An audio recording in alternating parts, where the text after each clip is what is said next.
जो सानिया हुआ पारा चनार में, पारा चनार के लोगों के साथ करम में, उसका जो है वो पूरी दुनिया के अंदर एक शोर मचा हुआ है। सोशल मीडिया पे लोग इसके लिए बहुत ज़्यादा आवाज़ उठा रहे हैं, लेकिन पाकिस्तान की मीडिया में इसकी कवरेज नहीं हो रही। मैंने चंद सहाफ़ियों से रब्ता किया, मैंने उनसे कहा जी कि मीडिया इसकी कवरेज क्यों नहीं कर रहा। हत्ता कि जो मीडिया के प्लेटफॉर्म सोशल मीडिया के ऊपर मौजूद हैं वहाँ पे भी इसको कवरेज नहीं दी जा रही। तो उन्होंने कहा जी ये पॉलिसी आई है कि इस वाक़े को ज़्यादा रिपोर्ट नहीं करना। हालांकि ये दहशतगर्दी के वाक़यात जो गुज़िश्ता चंद महीनों में पाकिस्तान में हुए हैं, ये उनमें सबसे बड़ा दहशतगर्दी का वाक़या है कि चलती हुई गाड़ियों को जो है वो रोक के वहाँ उनके ऊपर फायरिंग की गई, उनके ऊपर रॉकेट फेंके गए, उन्हें जो है वो दस्ती बमों के साथ निशाना बनाया गया। और अब तक की इतलात के मुताबिक जो BBC ने रिपोर्ट किया है वो ये कह रहे हैं कि 44 लोग जो हैं वो इस साने के अंदर जाँ बहक हो गए। और जो लोग ज़िंदा बच गए हैं, जो ख़वातीन या कोई हजरात ज़िंदा बचे हैं, हमारे एक सहाफ़ी हैं जनान, उनका भी इंतकाल हो गया है, वो शहीद हो गए इस वाक़े में। जो लोग ज़िंदा बचने में कामयाब हुए उन्होंने बताया कि किस तरह की ये फायरिंग थी, किस तरह का ये वाक़या था और पुलिस को आने में कितना ज़्यादा टाइम लगा। सिक्योरिटी वहाँ पे प्रॉपर मौजूद नहीं थी और इंतहाई खदशात और ख़तरात के बावजूद ये बहुत बड़ा पाकिस्तान का एक सिक्योरिटी फेलियर है, एक इंटेलिजेंस का बहुत बड़ा फेलियर है कि इतना बड़ा हमला जो है उसकी मनसूबाबंदी होती है। पाकिस्तान के अंदर इतना बड़ा हमला होता है, उसकी मनसूबाबंदी होती है, मनसूबा साज इकट्ठे होते हैं, वो असला मुहैया करते हैं और फिर वो घेर के लोगों को मारना शुरू कर देते हैं और उसके बावजूद किसी को कानो कान खबर नहीं होती। इतने बड़े इंटेलिजेंस फेलियर के ऊपर हुकूमत को अकाउंटेबल करना चाहिए, मुतल्लिका लोगों को, और उसके साथ साथ जिनकी वजह से ये वाक़या हुआ या जो लोग इसमें रिस्पॉन्सिबल हैं उनको एक तो मुजरिमों को सज़ा देना बहुत ज़रूरी है, दूसरा जिनकी गफलत की वजह से ये जुर्म हुआ उनको भी अकाउंटेबल किया जाना चाहिए, ये बहुत ज़रूरी है। उधर पारा चनार में बहुत बड़ा एहतजाज हुआ है, शहरी बहुत बड़ी तादाद में बाहर निकले, उन्होंने एहतजाज किया। जो लोग वहाँ मौजूद हैं उनसे अगर आप राब्ता करें या उनसे आप बात करें तो वो उनकी एक बेबसी है जो दिखाई देती है। यानी ये गमो गुस्सा तो है, तकलीफ तो है, लेकिन एक बेबसी भी है कि हम क्या कर सकते हैं। रियासत भी साथ नहीं दे रही, कोई बचा भी नहीं रहा, निहत्ते लोग हैं, उनको कत्लेआम उनका किया जा रहा है। और ये इसको लोग फ़िरका वाराना भी कहते हैं, इसके रीज़न ये भी हैं और कुछ तनाज़ात भी हैं मकामी सतह पे। पारा चनार में बड़े तनाज़ात हैं, लेकिन यहीं पे गवर्नमेंट की रिस्पॉन्सिबिलिटी का पता चलता है। ये वफाकी हुकूमत की और सूबाई हुकूमत की दोनों की जिम्मेदारी है, वफाकी इदारों की और सूबाई इदारों की दोनों की जिम्मेदारी है। अब सूबाई हुकूमत से बात करें, वो कहते हैं जी हमारे पास तो इख्तियार ही नहीं है, हम तो यहाँ का DPO DC चेंज नहीं कर सकते, हम तो यहाँ पे कोई काम कर ही नहीं सकते, और उनके पास तो इख्तियारात नहीं है, वो उसका रोना रोते हैं। अगर आप वफाकी हुकूमत से बात करें तो उनकी तवज्जो ही नहीं है इस तरफ, उनकी सारी तवज्जो है सारे पॉलिटिकल मामलात में। वो हर जगह से नफरी निकाल के इस्लामाबाद में और बड़े बड़े शहरों में शिफ्ट कर रहे हैं कि हमने पाकिस्तान तहरीक इंसाफ के जो लोग एहतजाज करना चाहते हैं हमने उनको कैसे रोकना है।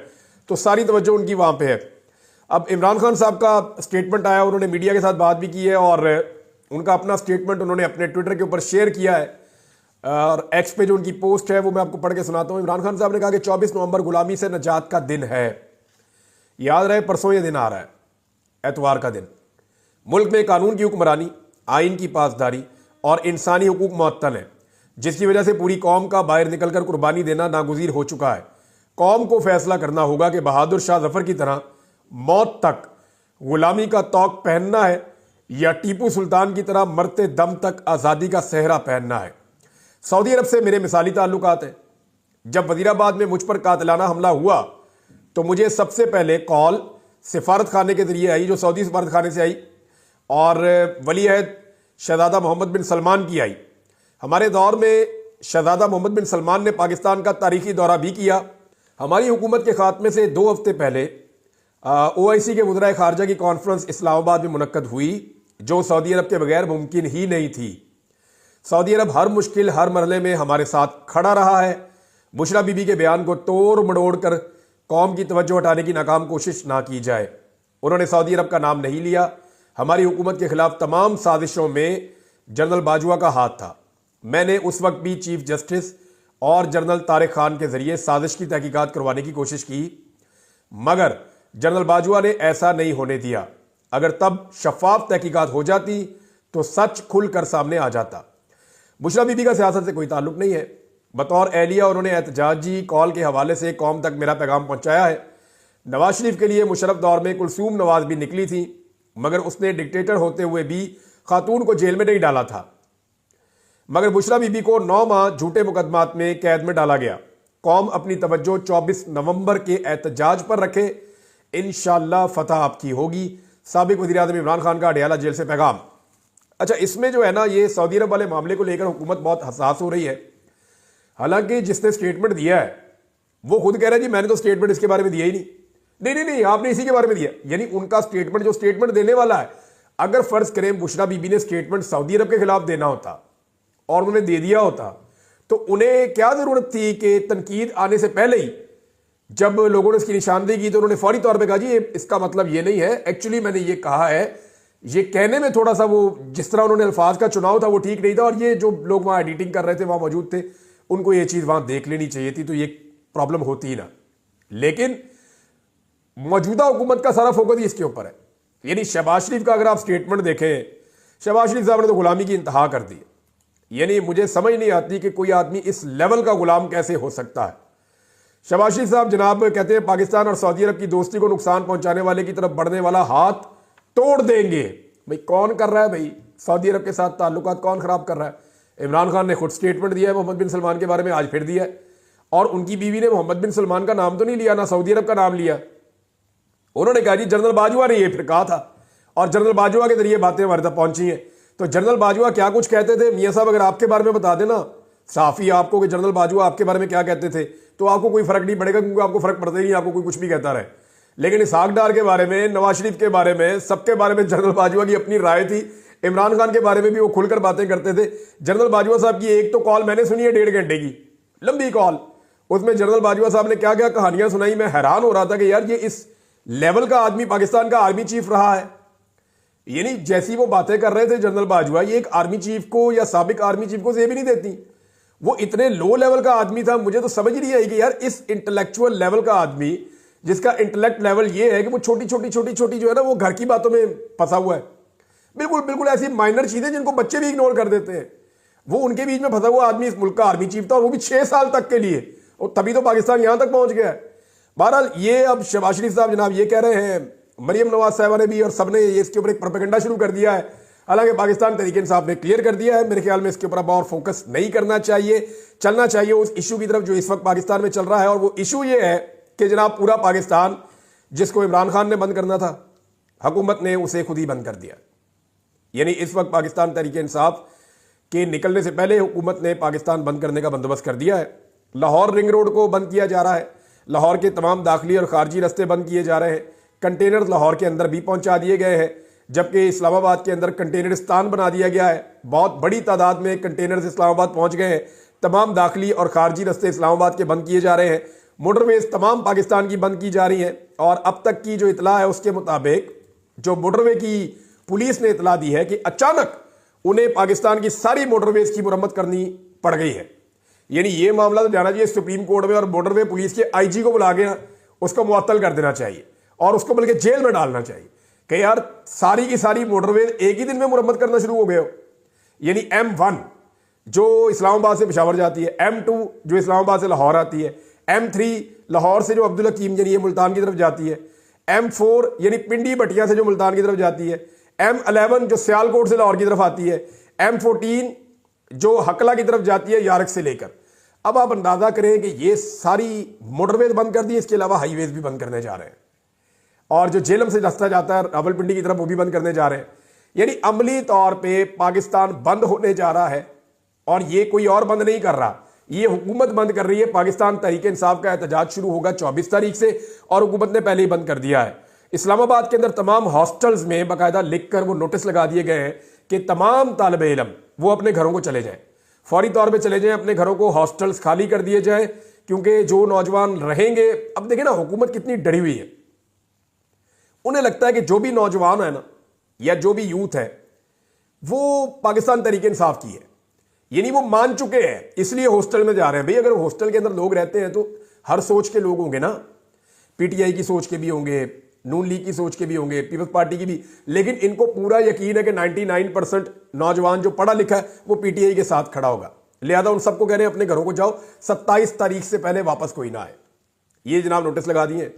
गेस्ट हाउसेस खाली करवा रहे हैं, होटल्स खाली करवा रहे हैं। तो इस्लामाबाद के अंदर जिस बंदे के पास आईडी कार्ड निकल आता है ना खैबर पख्तूनख्वा का, उसको गिरफ्तार कर देते हैं। यानी आप अंदाजा करें कि खैबर पख्तूनख्वा का शनाख्ती कार्ड होना भी एक प्रॉब्लम हो रहा है। मुझे एक सहाफ़ी बता रहे थे ये बात कि जो कोई अफगानी है उसको पकड़ लेते हैं, या जिसकी शक्ल वो पठानों वाली है उसको पकड़ लेते हैं, या जिसके पास आईडी कार्ड है उसको भी पकड़ लेते हैं खैबर पख्तूनख्वा का, कि ये बंदा खैबर पख्तूनख्वा से है। ये यार खैबर पख्तूनख्वा में नून लीग का भी वोट बैंक है, फजलुर रहमान साहब का भी है, एएनपी का होता था, अब नहीं है तो थोड़ा बहुत होगा, लेकिन पीपल्स पार्टी का भी अब नहीं है वहां पे। लेकिन जिन जमातों का है वो खातिर जमा रखे भाई, जमात इस्लामी का भी वहां पे वोट बैंक है। अब ये तो नहीं हो सकता कि खैबर पख्तूनख्वा का जिसका भी आईडी कार्ड है वो बंदा पीटीआई का ही है। लेकिन ये हुकूमत अज्यूम कर चुकी है कि हर वो आदमी जो नौजवान है, हर वो आदमी जो पढ़ा लिखा है, हर वो आदमी जो पश्तून है, हर वो आदमी जो थोड़ा सा भी शऊर रखता है, चाहे उसका ताल्लुक पंजाब से है या कहीं से भी है, वो हमारे खिलाफ ही है। और हुकूमत को इस बात का आइडिया हो गया कि ये इक़्तिदार पे काबिज होकर बैठे हुए हैं, अवाम में इनकी जड़ें बिल्कुल नहीं है। और एक और बड़ा खौफनाक काम जो इन्होंने शुरू किया, इन्होंने नफरत फैलाना शुरू की है खैबर पख्तूनख्वा के खिलाफ। अब ये जो नफरत फैला रहे हैं ना, ये मुल्क को किसी सूरत सूट नहीं करती। यानी मरियम नवाज उठती है खैबर पख्तूनख्वा पे हमला कर देती है, उनकी वज़ीर इत्तलात उठती है वो खैबर पख्तूनख्वा पे हमला कर देती है, वज़ीर आज़म साहब वो उधर हमला कर देते हैं, ख्वाजा आसिफ हो गया, एहसन इकबाल हो गया, राना, ये सारे लोग खैबर पख्तूनख्वा पे अटैक करते हैं।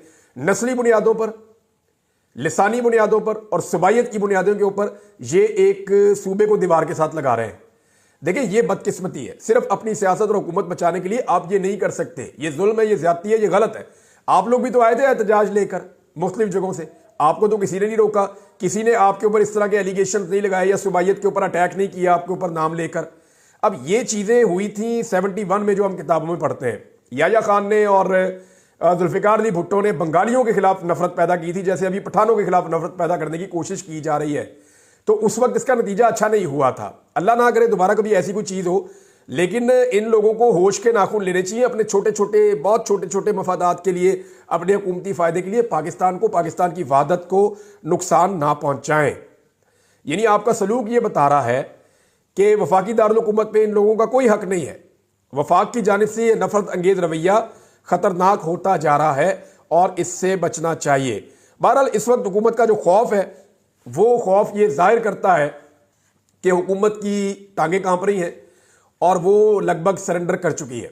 हुकूमत इनका मुकाबला नहीं कर सकती। अब फ़र्ज़ करें पाकिस्तान तहरीक इंसाफ खैबर पख्तूनख्वा और पंजाब के बॉर्डर पे आके बैठ जाती है और वो कहते हैं जी हमने लड़ाई करनी नहीं और हम एहतजाज करना चाहते हैं। मीनवाइल जो है वो लाहौर में शहरी निकल के एहतजाज करते रहे, बाकी शहरों में करते रहे, रावलपिंडी में करते रहे, इस्लामाबाद में करते रहे और लगे रहे अपना एहतजाज करने में। जो बड़ा काफिला है वो खैबर पख्तूनख्वा के बॉर्डर पे बैठा रहे और एक ही डिमांड करता रहे, जी आप रास्ता खोले, हमने इस्लामाबाद जाना है, हम लड़ना नहीं चाहते।